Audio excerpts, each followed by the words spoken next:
Let's talk a little bit more about that variable that Bob mentioned and understand a little bit more about Fetterman's condition. We're going to bring in our medical contributor, David Agus. David, good morning. Before we get to the first question, we should point out you have not spoken to Fetterman's doctors. You are not his doctor. So we're talking generally here about the auditory processing issue that was evident in the interview yesterday. What can you tell us about it, generally speaking?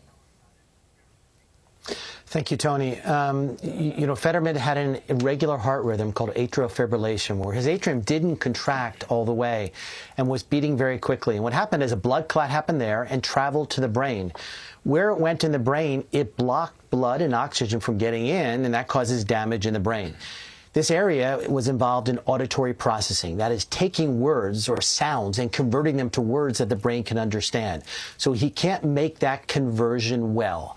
Most of the recovery after a stroke happens in the first 3 months or so. He's at month 5. Can more recovery happen? It's certainly possible, but it's certainly not guaranteed.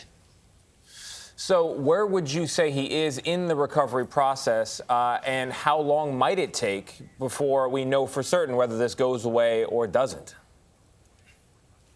Well, we know he's made significant recovery, right? His wife noticed that his face was drooping, and there are other issues, much of which have resolved, which is fantastic for him.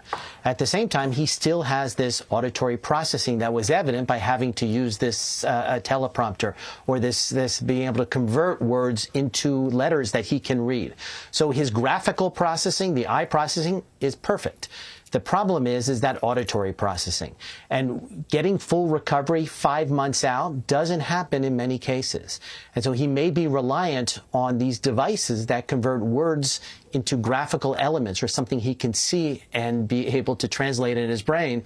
And so this may be with him for a lifetime, but we just don't know. Yeah. And it'll be up to voters to decide whether that's significant or not. As Bob Costa put it, it's a variable. Dr. David Agus, thank you very much.